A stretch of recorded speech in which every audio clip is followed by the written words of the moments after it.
Are you ready to take your business to the next level? Every day there are countless books and articles that are published offering the key on how to make your business a success. It's easy to feel overwhelmed trying to keep up and run your business. That's why Deb Creer created the Business Power Hour. Keep up on the latest trends, best practices, and techniques for how to make your business a success. Let the Business Power Hour do the heavy work for you. Good morning. Good morning. I am Deb Creer, and I am passionate about giving professionals the tools that they need to make themselves and their businesses as successful as possible. And I'm so happy today because I get to talk with another C-suite network member. I always love that because it is a group of absolutely phenomenal executives. Check it out, folks. You'll be glad you did. But joining me today is Rod Collins. And so welcome, Rod. How are you doing? Oh, Deb, it's great to be with you and doing fine, thanks. Fantastic, fantastic. Well, let me tell people a little bit about you, and then we will jump into this great discussion. So Rod Collins is an author and a leading expert on the self-managed organization and the future of business. See that right there should get everybody interested. He is a regular blog contributor on Substack, where he explores how technological innovations continue to transform the rules for how successful businesses work. His latest book, Nobody is Smarter Than Everybody: Why Self-Managed Teams Make Better Decisions and Deliver Extraordinary Results, highlights the innovative tools and practices used by a new breed of business leaders who understand that peer-to-peer networks are far more effective than top-down hierarchies. Rod is the former chief operating executive of the Blue Cross Blue Shield Federal Employee Program, one of the nation's largest and most successful business alliances. Under his leadership, the business experienced its greatest 5-year growth period in its 60-year history. And we're going to talk a little bit more about how that happened. But again, Rod, thank you. Oh, Deb, again, it's good to be with you. Looking forward to our conversation. I love it. Well, you have had quite the distinguished career. So tell us a little bit more about how you got to where you are today. Well, it all started in college. And this whole philosophy of management began there. In a sociology class. Actually, it was social psychology. Oh, I was close. You were close indeed. I always remember there were 200 people in the class, and on the first day, we're all in there, and the professor says the following: "This is the last class you will need to attend if you so choose. You'll have 2 tests. They will be on content from the books. If you just want to self-study the books on your own and take the test, that's fine. That'll be half the grade." But then the second thing he said really caught my attention. He said there will be a simulated society weekend, a weekend in October. It will be half your grade, and it is mandatory. If you miss it, you will fail the course. If you have a wedding you need to go to, you need to drop the course. There will be no exceptions. Right. So I thought this sounds interesting. Well, we had to fill out a questionnaire in advance, and I'll always remember there was one question that kind of, it grabbed my attention. It said, "What motivates you most? Is it affiliation? Is it achievement? Or is it power?" And I thought to myself, the politically correct answers are affiliation and achievement. Right, because we're not supposed to say we want power. Yeah. But I knew my motivation was power. And so I checked it off. And so when I showed up on that weekend, we were assigned roles. First of all, the class of 200 was divided into 2 groups. Because the maximum, or the ideal number for the exercise is 100 people. And I was assigned the role of the Chief Justice of the Society Supreme Court. Oh. And I figured checking off powers probably got me that position. And they went over the rules. The main rule was the society existed in 4 rooms. No more than half the population could be in any single room at one time. And over the course of the 2 days, we were presented with various problems that had to be dealt with. There was an economy to it. There would be economic measures. There would be measures to indicate how well the society was going.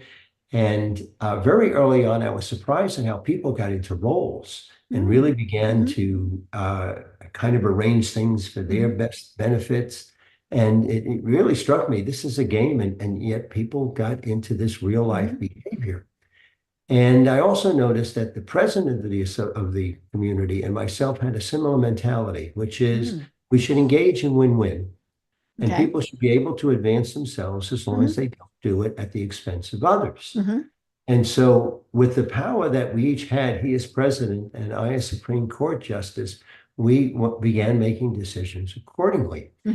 I'll always remember we got to the second day and our numbers were doing very well. We were having a good time. And someone in the middle of the second day says, you know, I think it's time we end this thing and have a party. And it turned out the 4 rooms were actually 2 rooms on each side of a hall with a partition in between. He said, let's get half the community into one side of the partition, half on the other side, open up the partition, have a party. So as the Supreme Court justice, we justices looked at it and we agreed there was nothing in the rules that prohibited it. So the mentors, who were the monitors rather, said, you can't do that. And I said, show us in the rules. Why? Okay. And they said, can you wait 20 minutes? The professor's with the other group and have him come over. So 15 minutes later, he walks into the room and he says, you're going to have your party. But before we do, we're going to have a 30-minute debrief because congratulations, you have accomplished what less than 5% of simulated societies do, an effective functioning society. And that left an impression upon me that guided my philosophy of management going forward. And I realized the distinction between power with and power over. And what the president and I did in our alliance, we took our leadership roles and we invested in power with and those power with dynamics. Right. And anybody who was engaged in power over, we didn't amplify or in any way support that approach. And so I took that into my management approach. And to skip ahead, in the mid-1990s, I was asked to lead the operations of the Blue Cross Blue Shield Federal Employee Program. I had been there for many years and primarily as their general auditor. And so I was asked to move into the operations, and instead of commenting on others, now I was responsible for the results. And we had sustained 2 decades of low growth, low performance. And our particular business was actually an alliance of 39 different companies. But we were using the only management model that people knew, command and control. Right. You had a boss and you had underlings. And these 39 organizations, we were giving out command and control directives to them. And there was, we spent a lot of time arguing who's the boss of whom. And when I was asked to take over these responsibilities, I thought, we run this like it's a hierarchy, but it's not. It's a network. Maybe we have to learn how to lead a network. And so we changed the management model and we invented some practices, which maybe we'll get into a little bit later, where we leveraged the collective intelligence of the people in the 39 different organizations rather than the elite intelligence of those of us in the central office, which was in Washington, D.C. And within a matter of 18 to 20 months, we had gained the same amount of enrollment that we had gained in the last 2 decades. Wow. And then we took off like a rocket ship. It went from a market share of, I think it was 43 points to almost 60 points. Goodness. And we went from a $6 billion business to a $19 billion business. And we had extremely high customer satisfaction. And the 39 participating organizations loved the approach. And so I learned by trial and error how to lead a network. And in my particular instance, I did it within the context of a larger hierarchical organization. But because I was the chief executive of more or less a standalone business unit, I could bring different practices and protocols of this networked approach. And the staff loved it. We had a central office in Washington of about 150 people. Our turnover was less than 3%. Wow. And people turn down higher paying jobs, Mhm. offers, because they really liked working in Mm. this network Mhm. structure. Mhm. So I'm sure as the conversation Mhm. goes on, we'll go into some of the Right. reasons why it's Mhm. more effective. But Mhm.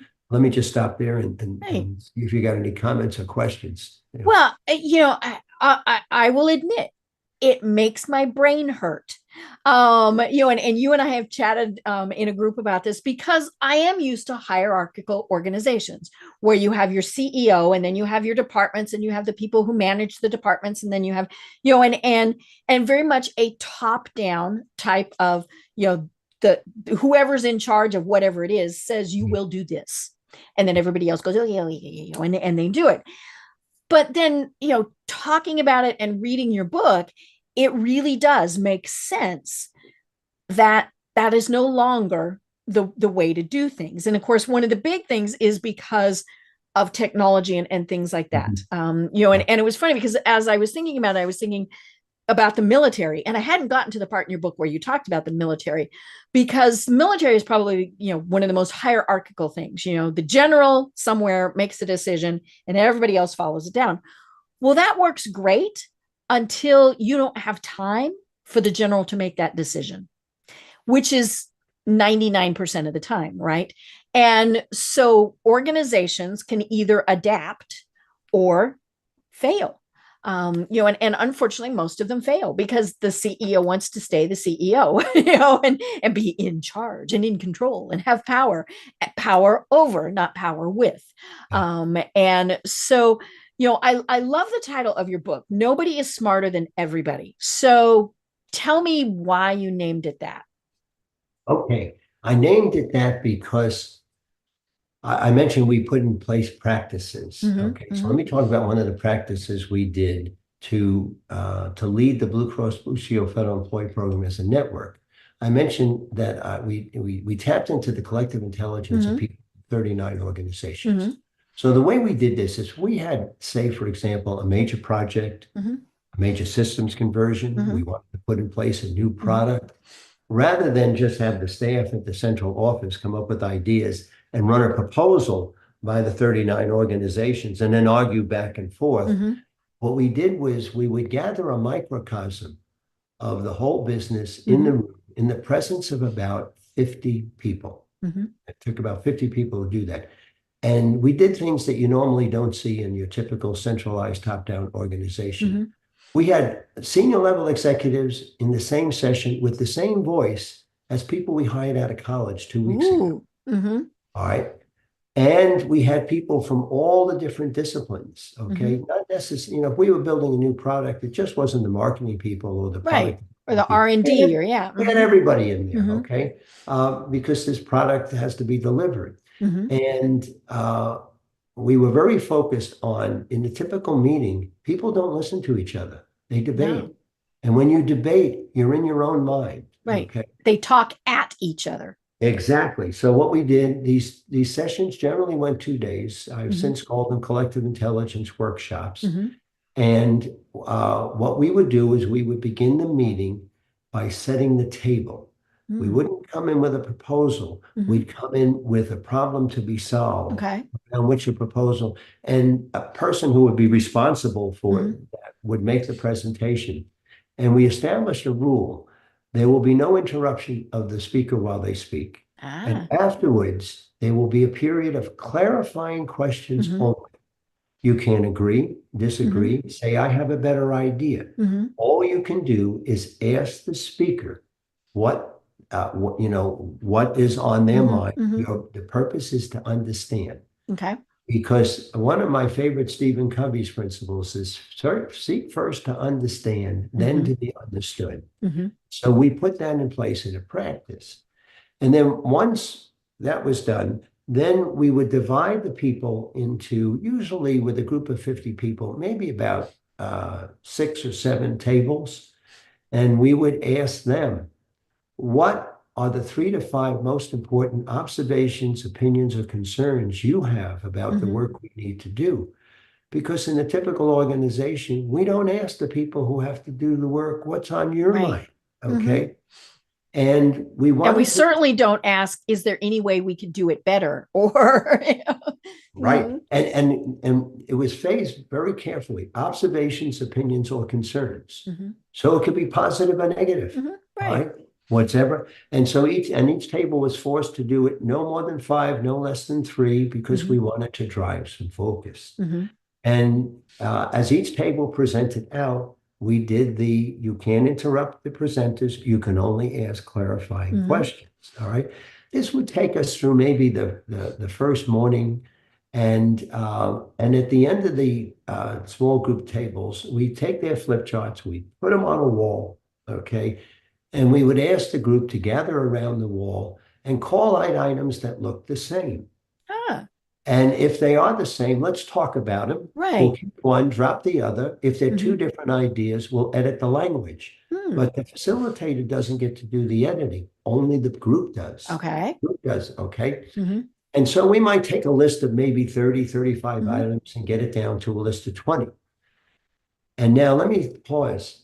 Most times in debate, okay, we're talking about how is my idea better than yours? Mhm. When I'm in that context, I'm not listening to your ideas. Mhm. Or when the conversation is, how are these ideas different? Mhm. You must understand both Mhm. before you can comment on that. Mhm. So what happens is the whole group visited with all the ideas on the flip chart, but not from the point of view of agreement or disagreement, from the point of view of understanding. Mhm. And now, so we have this list now, maybe to about maybe 15, 16 items. And I would give them 4 stick-on dots and say you have to vote them any way you want on the 16 items. You can Mhm. put 4 on 4 items, or if you're really passionate about an item, you can put 4 on 1. Mhm. And invariably, I'd say 95% of the time, they were a top 4 items. Hmm. And when you looked at the 4 items, you realized, well, there was one item important to one political faction, Mhm. another to apparently opposing political Mhm. faction, and the third and fourth item was the glue that made the whole set work together as a whole, Mm. so that the apparent contradiction is now Mhm. gone. Mhm. And I would ask the group, if we do these 4 things, Mhm. will it solve our problem, move us forward, get the work done that needs to be done? And the group would go, yes. Mhm. And so in 2 days meetings, we began to discover we could accomplish what had evaded us for literally 2 decades, Mhm. to get 39 organizations to agree. Mhm. I did these things for 10 years there. And the Wow. thing that Mhm. astounded me is there wasn't a session where we didn't have unanimous agreement when the Mhm. people left the room. Right. And I realized why. And it was because we were tapping into the collective intelligence of the Mhm. group. Mhm. That means a couple of things. Number one, people would comment, we were able to do here what no one of us could have ever come up with alone. Mhm. So Yeah, we the were group having a higher think level type of of. Mhm. intelligence. By having everybody Mhm. in the same space at the Mhm. same time, people could react. So if 2 people were focusing on, we're going to build a product this particular way, Mhm. there might be a third person pop up and say, you can't do that. Mhm. And we go, why? And I remember thinking, how does this impact you? And Mhm. then they would explain, it's like, oh, Mhm. yes, it does. Mhm. And we'd be talking, and a fourth Mhm. person would jump up and Mhm. go, oh, you can't do this. Here's Mhm. why. Now, this conversation normally happens after the executives have given their directives. There's Right. no And back. you can't change it. And why are people angry? Mhm. Because my voice wasn't Mhm. represented. And I know Mhm. there's a problem. You don't know it yet, but Mhm. you will see it in a couple Mhm. of months. Right. And it leads to work and Mhm. rework. All right. Mhm. By building it this way, nobody jumps up and says, this doesn't make any sense, Mhm. because all these things have been factored in by Mhm. having a microcosm in the room. Mhm. What also astounded me is when we first did these, some of these 4 items would be rather radical. Mhm. And I thought, my God, did you have to be in the room? Mhm. And how will people react? Mhm. And what stunned me was the reaction from people was, this is well thought out. Mhm. And then I realized why. Because there wasn't anybody who would be impacted by this, whose considerations weren't taken into effect, Mhm. because we tapped into the collective Right. intelligence. Mhm. Well, I discovered collective intelligence by accident. We were really designed the no debate meeting and to get people to understand. And I discovered collective intelligence in that context. And then we realized this is an asset. And we use this to build everything. And the result of it was we gained all this market share, we increased as a business, but everything came in on time, under budget. Because you don't have the rework. Right. You don't have the you didn't know about this. So now let me tie this into the management models and show why the peer-to-peer network management model is superior to the top-down hierarchy, even though it's counterintuitive. The top-down hierarchy is very good at working at two aspects of what I call the knowns and unknowns. You see, there's four quadrants. There's we know what we know. We know what we don't know. There's also we don't know what we know. And the most dangerous box is we don't know what we don't know. Right. Now, hierarchies are very good in two boxes. We know what we know. And so we rely upon people's expertise and so forth. They're also very good at we know what we don't know. And that's when they hire consultants. All right.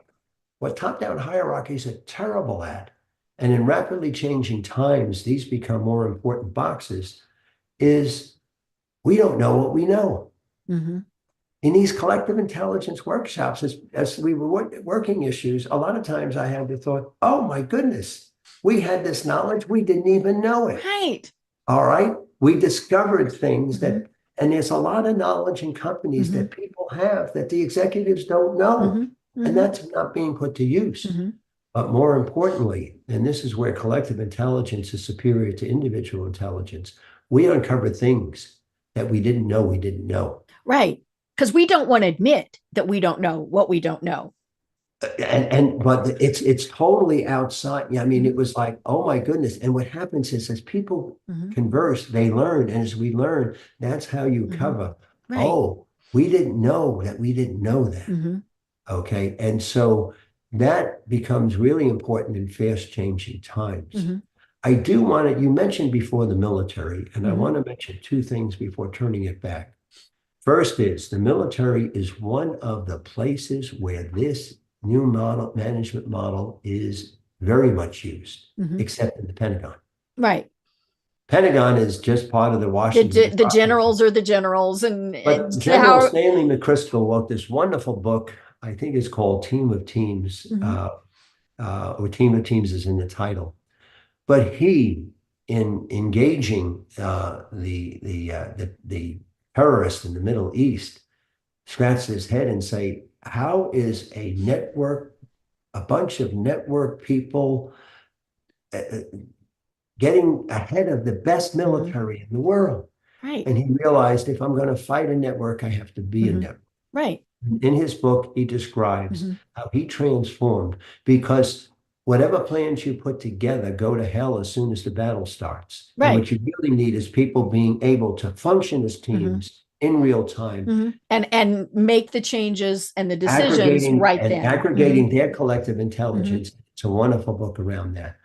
But the second story, the story I want to relate, and I think our audience will completely relate to this one because it affects every single one of us. And I would ask this question: why don't we have airplane crashes in the United States anymore? We used to average 3 to 4 a year.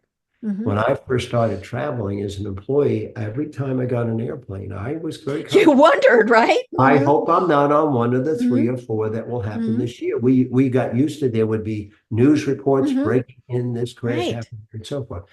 They disappeared for all practical purposes in the 1980s. And even the notorious 737 MAX crashes didn't have to do with mechanical issues. Well, what happened was in the 1978, December 1978, there was a crash of United Flight 173. And it crashed because the plane ran out of fuel while the captain was trying to solve a right landing gear issue. Didn't know if it was locked or not, okay? But we don't have fuel, but well, and the plane ran out of fuel and it crashed. Now, fortunately, most of the people survived. All 10 survived. But when the NTSB looked at that, listened to the tape, I mean, they went into the investigation thinking, how can highly intelligent people make such a senseless error as Right. running? Who didn't notice that the gas gauge said empty? And when they listened to the tape, they understood why. Mhm. And it is because the captain was doing everything by himself. Mhm. They could hear that the two co-pilots were concerned about the fuel, Mhm. but they were kind of indirect in getting that information forward, because at the time there were two rules that operated in the cockpit. Rule number one, the captain is always right. Mhm. Rule number two is when the captain is wrong, see rule number one. Yes, look at rule number one. Mhm. And so the investigators realized all the information for a safe landing was in the cockpit. The Mhm. problem was the command and control management model. Mhm. What stunned them is neither one of those two co-pilots forcefully said, Captain, we're Right. running out of fuel. We Mhm. need to land this plane now. Mhm. They would not dare do that Mhm. because that violated the command and control. Right. Mhm. And so the NTSB recommended that all airlines adopt the network management model that's used by NASA. Mhm. Remember, NASA is dealing in tremendous spaces of Right. what we don't know that we don't know. Mhm. So they had learned Yeah, early on, they if we were had going to to adapt. succeed, Mhm. all voices Mhm. matter. And Mhm. so initially the FAA was slow to put this in place, but United Airlines jumped on it immediately Mhm. because United 173 was the third type crash Mhm. that was Right. attributable So to they the needed to cockpit make a change. management model in a short period of time. All the other airlines followed suit. Mhm. And now the captain is a facilitator, not Right. a dictator, and everyone can speak up. Mhm. And the most dramatic, I think, example of the power of this was a totally crippled plane that happened some years ago, Mhm. where the pilots were able to execute a crash landing where 2 out of 3 people survived Mhm. on a plane that had lost all its hydraulics. Wow. And when they asked the captain afterwards, how were you able to do this? Mhm. You all should have perished. And without missing a beat, he said crew resource management, Mhm. which is their name for the peer-to-peer self-managed Mhm. network. He said there were 3 of us in the cockpit, and we found out there was a 4th pilot sitting in the Mhm. passengers, and we brought him up. Yep. Get another Because we're going to, input. yes, Mhm. and they went Mhm. into this team mode. Mhm. That would have never happened Right. in the old command and Mhm. control days. Mhm. And the idea that somebody, that a pilot not on the crew would come in Mhm. and so this is something that our audience is familiar with because our pilots now act as teams. Mhm. Right. Even a team of 2 Mhm. leveraging its collective Mhm. knowledge is better than Mhm. a collateral captain. Right. Yeah, because one brain cannot know everything. That's right. And even just say a pilot. I mean, a pilot cannot know everything. Yeah. Everybody's going to bring different circumstances, and of course it is obviously that way in business. You've got the CEO who doesn't know what happens with, say, the design process, because that's not what he does. And so I love this. But it was funny as you were talking, one of the things I thought about was that the no debate, and debate as in arguing type of thing. Right. And I saw this was just on Facebook yesterday, where it was a meme, and I always have to stop and read the memes. Yeah. And it was, the character in the meme was saying, I realized 10 minutes ago I was wrong, but I've been having fun making you mad. And as funny as that is, that's actually the way a lot of this works, right? And maybe it's not that I'm having fun, I don't want to admit that I'm wrong. And so we're just going to keep hashing it and hashing it and hashing it, or worse, we're just going to stop. And we're going to say, this is the way we're going to do it, and that's the way it's going to go. But yeah, the group think really is, because we have to get all that input. And like you said, even if it's just 2 people, husband, wife, business partners, whatever, it's those sometimes very differing views that are going to come up with the best solutions. Well, you're hitting something that's really important, and I think it's really important in our society today. words that we have heard in the last 4 or 5 years that we never heard before: censorship, disinformation, misinformation. Um, they're troublesome signs. You see, there's no censorship in the network. When we gathered those 50 people in the room, we didn't gather just people Right. who thought like us.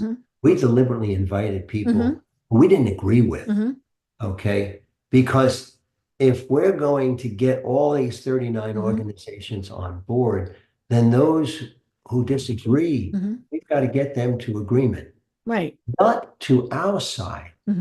We have to craft agreement together. Right. Yeah, because it's coming together as opposed to Exactly. one side or the other. Now, let me explain why the top-down hierarchical model is so troublesome and is leading to I think, difficult social discourse today. The top-down management model is inadequate for handling two things. Number one is the unconscious biases of the leaders. Right. And number Or two, might even be conscious. But number two, we talked about before, uncovering unknown unknowns, which become really important in rapidly changing times. And what hierarchies do is amplify the intelligence of the elite few without the ability to challenge them. And this, and so the import of this is no one should have the authority to make unilateral decisions. That is a killer, because if they have that authority, their unconscious biases cannot be challenged. So let's give our audience a real world example they'll be familiar with, okay? Why don't we have Blockbuster today? And Blockbuster should be here today. Right, right. All right. And this, I'll tell a little story here. Blockbuster was a $6 billion enterprise. It had just cornered the market, okay, on DVD rentals. All right. And these two founders of this fledgling company called Netflix go into the offices of the CEO. They're bleeding money. They're like $50 million in debt. And they offer to sell themselves to Blockbuster for $15 million and say, we'll build Blockbuster.com for you. So you can transition your business, because streaming's where it's at and where it's going to go to. And the CEO of Blockbuster laughed at them and said, streaming will never affect our business. Okay. And he sent them out of the room. And he made by himself the single most fatal decision in the history of the company. Because when he sent them going, he passed up a 50-fold growth opportunity. Right. Because the last I looked, Netflix was worth not $6 million, but I think it was $300 billion. Right. Yeah. It's still here. And if I got the math, and what Netflix operates using some of these principles and practices of the network, okay? And it's not sending out DVDs anymore. No, but it adapted. And so now, because that CEO had the authority to make a unilateral decision, if he didn't have that authority, but say, for example, only the leadership team could make that authority, okay? There might have been people who could have pushed back. Excuse me. And said, no, streaming's where it's at. Right. And the conversation would come up, but we're going to lose all of the infrastructure and all of the foundations upon which we built the business. And but we've got these buildings, we've got all of this. Yeah. And somebody else could have said, they're going anyway. Right. Now, who's going to put us out of business, them or us? And so every CEO needs to be asking themselves today, who's going to put me out of business? Because your current business model is going to go away someday. Nothing is unique. Change does. Why not you? And the CEO's got to recognize that they are probably unconsciously biased to maintain what they've got, because none of us really welcomes change all that much. Well, and it's been working, that's, and I think, that's the thing when you ask people, why do you do it this way? And their response is because this is the way we've always done it. Yeah. And that's a good point. And Blockbuster worked for the next 10 years. Mm-hmm. As a Right. matter of fact, after that meeting, they wound up going on the Fortune Mm-hmm. 500. They only stayed there 4 years, Mm-hmm. and they rapidly dropped off. Mm-hmm. But what they could have done over the 10 years, Mm-hmm. had they bought Netflix, was manage the transition Mm-hmm. over 10 years. They would have eventually gotten into movie Right. production, Mm-hmm. okay, Mm-hmm. and series production, as Mm-hmm. happened with Netflix. And so the nimble networks tend to be more nimble Mm-hmm. because they welcome a diversity of Mm-hmm. voices, whereby top-down hierarchies want uniformity of thought. Right. All right. And so that's so it's very dangerous, Mm-hmm. okay, to have unilateral authority in a rapidly changing Mm-hmm. world. Right. And it is a rapidly changing world. Yes. There's And no debating that. and as General McChrystal put it, your organization needs to be a team of teams. Mm-hmm. Right. And teams need to make the decisions, Mm-hmm. not unilateral individuals. Mm-hmm. Right. And the key is that everybody needs to be able to voice their opinions and know that they will at least be heard. They might not agree with you, but but they also need to know that there's not going to be punishment, retribution, whatever, for them saying it. You bring up a very important point. So I mentioned to you, we did these collective intelligence workshops, as I call them now, but we didn't have a name for them to begin with because we realized, oh my goodness, we've discovered this phenomenon. Mm-hmm. I didn't know it existed. Mm-hmm. And then we used it as a tool. And when I left after 10 years, I was like, why did this work? Mm-hmm. Why is this counterintuitive thing so powerful? Because collective intelligence is very messy. It's holistic, it's messy, right. It's not necessarily. And we still think dad needs to make the decision. Logical as you're building it, but when you do get it, it's very rational and quite logical at the end. Well, I stumbled upon a book, it's timeless, and it's called The Wisdom of Crowds. It's by James Surowiecki.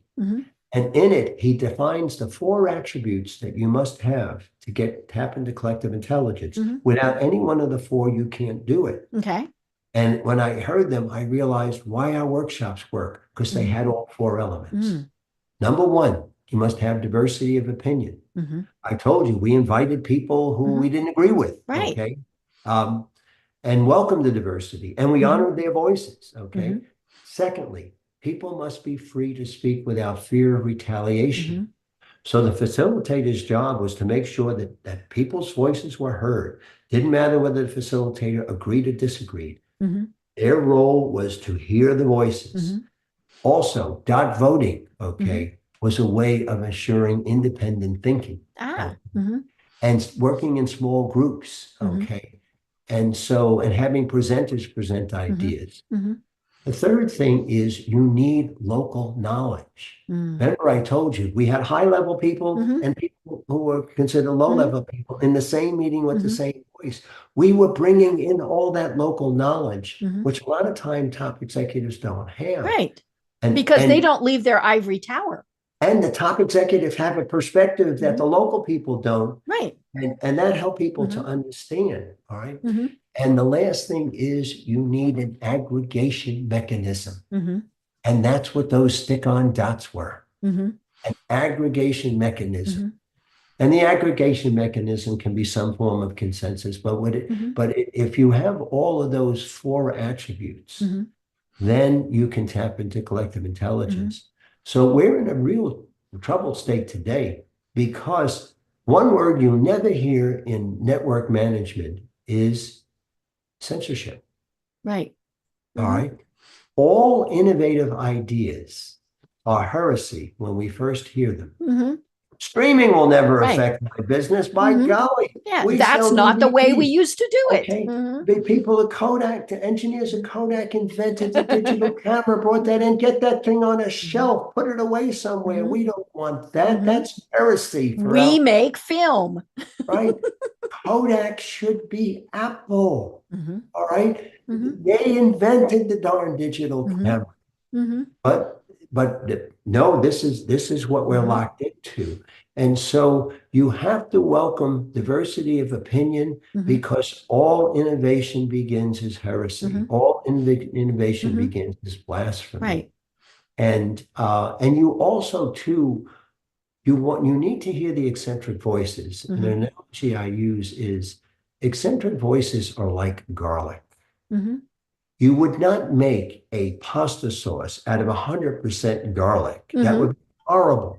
But you will never have a good pasta sauce unless it's got a little garlic in it. Right. You need that little zing. And some of these eccentric people that we would deliberately invite into the meeting, while 9 out of 10 of their ideas might be off the wall, they had a kernel. And that got into the mix. And that's another reason why people said we could reach unanimous agreement. Because this eccentric person would see this one idea got in the mix. Yeah. So they were okay. And people began to appreciate and then would go to this person and say, I don't agree with a lot of what you do, but you had that great observation here. Maybe you've got another one now. Right. And what you begin doing is tapping into different strengths in different ways. Right. And when people feel that their opinion is valued and respected, they're more likely to give it, and I think that's the other tricky thing. It's like, well, we've got the suggestion box, but we never take it down. We never read what's in it. Well, why are you going to put a suggestion in if they're never going to read it? So yeah, we need to know that. It was interesting in your book, you talked about Gore-Tex. Now, I was just, so tell us the example of that. And it's really funny because my maiden name is Gore. Okay. I'm not related to them, but tell us how that company functions. Okay. This is the first company that really embraced the peer-to-peer network model, and they did it in 1958. Wow. Bill Gore worked for DuPont. And his light bulb moment was the best conversations that I have with fellow engineers happen in the carpool, not in the office.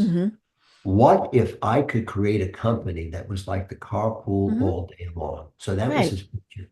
And he knew that if he was going to do that, that no single person could have the authority to kill a good idea or keep a bad idea alive. And so that is the principle upon which he built his company. And so he started out literally in the basement of his house with a few people, and they eventually grew. There were no bosses. He, the CEO of this company, was not a boss. He didn't have the authority. They made decisions as teams. And they began to become successful. They're the makers of Gore-Tex, which people are familiar with. And if you're a guitarist, they also do Alexis guitar strings and change that industry, and many other products. But as they grew, this was working very well. And the company got to about 150 people, and this is working well. And then it grew beyond 150 people. And when they got beyond 150 people, it began to break down a little bit. Right. You didn't get heard as much. Well, and what you begin to see is there were fractions that were not getting resolved. And you can see how people are tempted as they become large to set up command and control silos. Right. It just kind of evolves that way for some reason. So he comes up with this solution. As he's approaching 200, I'll just divide them into 2 groups of 100 each, make them completely autonomous. Yeah. And it worked. Company A, Company B. And what they discovered, there are 2 important numbers in network management. One is 10 to 12. Okay. Ideal number for a team. All right. Or maybe 7 to 12. But I think the sweet spot's probably more around 10. And the other is 150. The larger group can't be bigger than 150. And so today, Gore is a company of about 10,000 people, 30 countries around the world. In the 70 years, no one has ever had the authority to kill a good idea, keep a bad idea alive, and they made a profit in every year of their existence. I love it. So I love it. This management works on a large scale. And a few years later, I think it was in the 1970s, a sociologist by the name of Robin Dunbar came up with what is known as Dunbar's number. And it's he had different numbers for different mammals, but for humans, it's 150. Mm-hmm. And what Dunbar's number means, it's the maximum number of people in my group where I can know their names and whether or not they are friendly or hostile. Right. And so that's the natural limit at which human beings can know each Our other brain can do a little more, a little less, but on that's that level. And so and Gore just kind of, he kind of stumbled into it. And so, and I think it's important for our audience to know there are companies that have been organized like this. I talk about 3 of them in the book. There are many instances, and I talk about some of these in the book as well, where leaders have put in this model when they've been responsible for a whole business unit or even a whole company. Alan Mulally turned Ford around because he put this model in place. One of the disciplines he did, which was something similar to what I did when I was at Blue Cross Blue Shield Federal Employee Program, is he didn't have a strategic session with his senior leadership team once a year. He did it once a week. And in my particular situation, we did it once every 2 weeks. I took the senior leadership team off-site once every 2 weeks. Right. And off-site is part of the important part. That is. In Mulally's case, I think his circumstances were large enough that they could go off to a place in right. And you want to get them out of the operations and thinking about the business. And you want to develop them as a team. Most senior leadership teams are a band of rivals. Okay. Yeah, mine is better than yours. I'm not going to support you because we're all seeking to be the next CEO. Well, if the CEO doesn't make unilateral decisions and it's the team that make the decisions, and what Mulally fostered, and what people who put this model in place foster is we're going to develop really highly powerful strategic leadership teams focused on strategy, because strategy today is no longer about central planning. You can do that in a static world. It's iterative discovery. And the work of the senior leadership team is to constantly be looking outside the organization, looking at the market, and discovering where it's going, how it's moving, and how can we evolve ourselves so that we are an ongoing entity that goes from product to product, maybe even from business to business, but we will always be here. And so and now in every instance where this has been brought into an existing hierarchy, once that leadership leaves, the tendency is the hierarchy, it goes back. Antibodies takes over. So it will be interesting to see if someday there's an example of a company that can fully make this transition. But if they do so, they would have to eliminate all of their middle management as they know it. And transform them into facilitators. And some of the middle managers may not have that skill. And so they would have to find work. They're only good at being bosses. But if you can retrain middle management to be facilitative leaders, like has happened in the cockpit, as I described before, that don't have the authority to assign work, but are responsible for maintaining what I would call the business hygiene of teams, and exhilarating and helping teams to make their own decisions. They'll make those decisions faster, better. Right. But what makes me wonder about this, the things that make me go, is titles. People like titles, right? But more importantly, how do you figure out compensation? Because, it's the bigger the title, the more the money. Well, Gore has a great process. They don't go through the 50 million questions and ratings and so forth. Gore's performance system is quite simple. You go to the people in the teams and you say, you do one of two questions.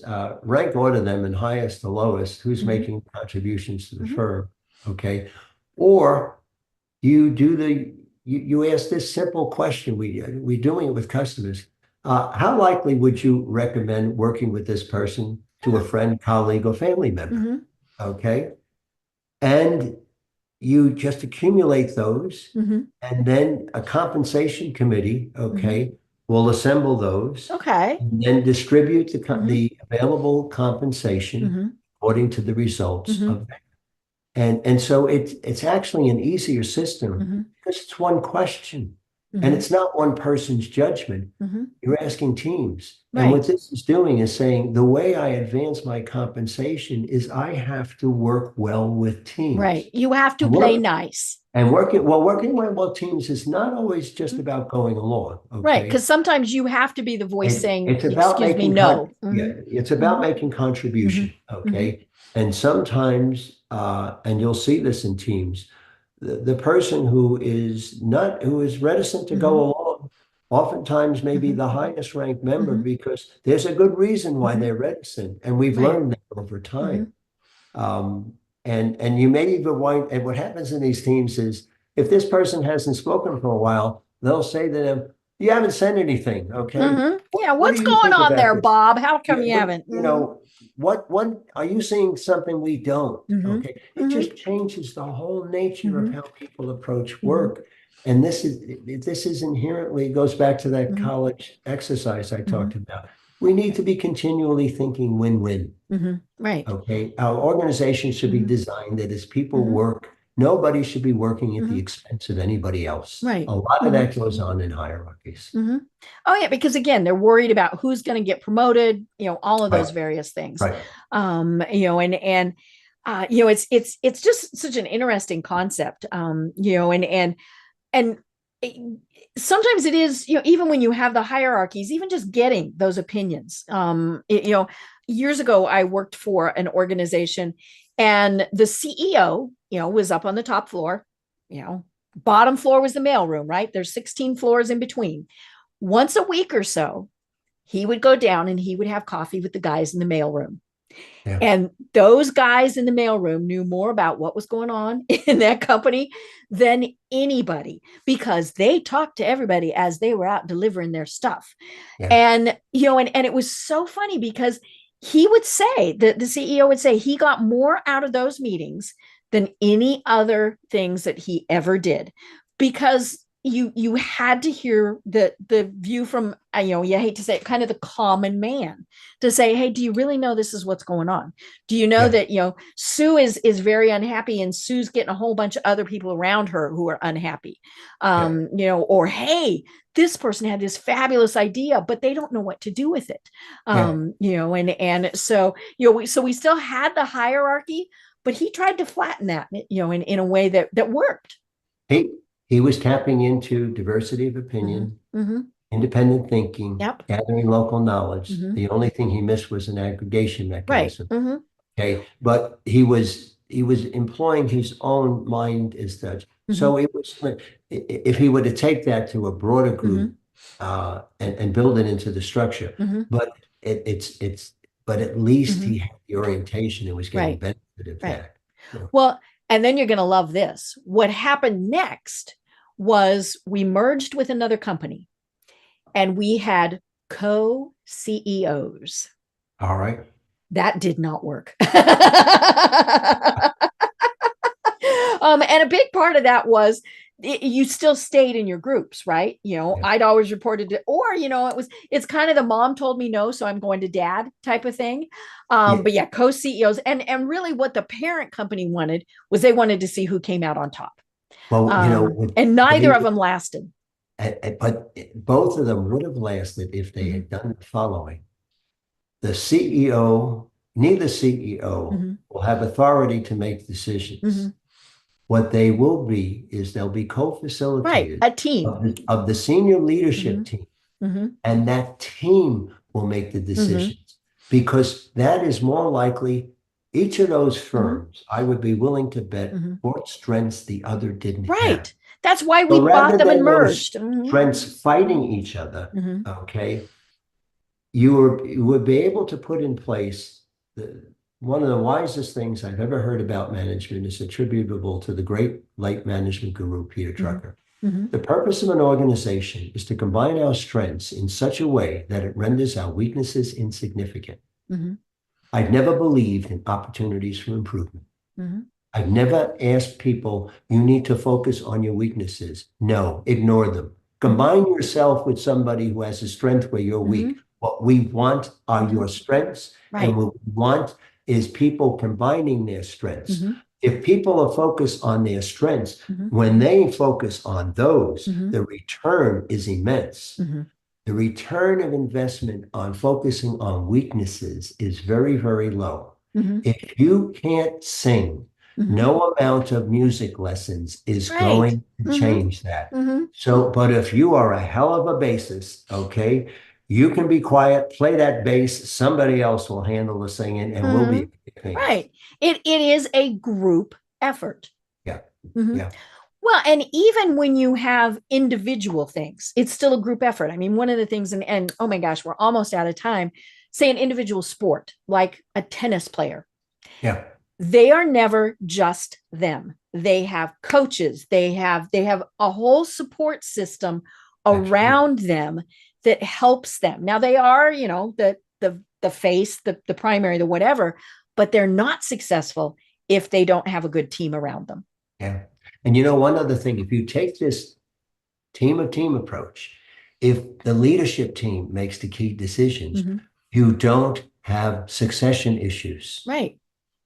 When, let's say a traditional CEO puts this model in place, okay, and sponsors it over the course, and especially if it's a private company, okay. I think it's also helpful public, but private in particular.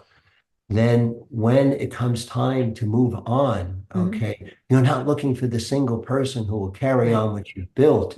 You fostered a team that now reflects a philosophy that you and they have created together. And when you go, they don't miss a beat. Right. And They just step you don't up. have this rivalry, okay?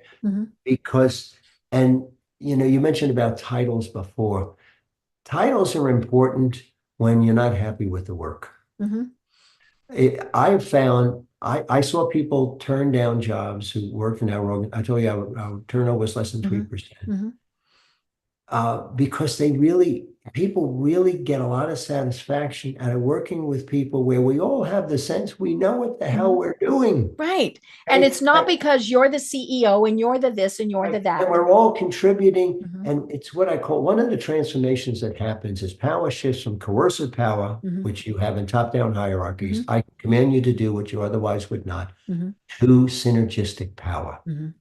And when your organization has synergistic power, there are no powerless people. Problem with hierarchies is 2/3 of the people feel they're powerless, which is why they want to have a title, because it's a substitute for power they really don't have. Yeah. Whereas But people I'm in the network so-and-so are experiencing real power. They may not necessarily have a title, but they may be very well compensated. Okay. And at the end of the day, I mean, I'm at the point in my career, I'm looking back over the years, I built assets. Okay. And it's assets you take through your life cycle. It's not titles. Right. Okay. Right. So be with a company that's producing assets. You help produce those. You grow assets. It's win-win. That's what counts. At the end of your career, you're not looking back at titles. No. I love it. I love it. Well, oh my gosh, Rod, this has been so much fun and such a great conversation. And I didn't get through all my notes, so we just have to continue this. But how do people find you and what are the services that you provide? Well, I have a website. It's rodcollins.net. That's rodcollins.net. And I do keynote speaking on this topic. And I have a Substack column, which you can access through my website. And I have what I will admittedly say is a very, very, very limited coaching practice because there are not a lot of people who are inclined to do this. Right. But if anybody wants to put in place this wonderful, wonderful model, I can help them to design their organization, to transform their leadership skills. And the goal of that leadership coaching is quickly to turn those people on their own because networks self-manage themselves once they get rolling. Right. I love it. And your book is great. I loved reading it. Smarter Than Everybody: Why Self-Managed Teams Make Better Decisions and Deliver Extraordinary Results, which you'll have a link to that in the show notes. But yeah, this has just been so much fun, and I've learned so much. And like I said, I can't wait to have you on again. But until then, do you have any final thoughts that you want to leave everyone with? Yes, and it is this. This difference between organizational models is larger than just companies. The greatest challenge we will be facing going forward is not AI per se. It's how will we organize AI? Will we set it up as a top-down hierarchy? Mhm. If we do, we could be looking at authoritarian, totalitarian structures we've never seen before. Or will we design it as a peer-to-peer network and raise human intelligence and perhaps human civilizations to higher, more productive levels than we've ever seen? That, I think, is the existential choice before us. I hope we choose the self-managed peer-to-peer network model. I love it. Oh my gosh, Rod, I've been having such a great conversation.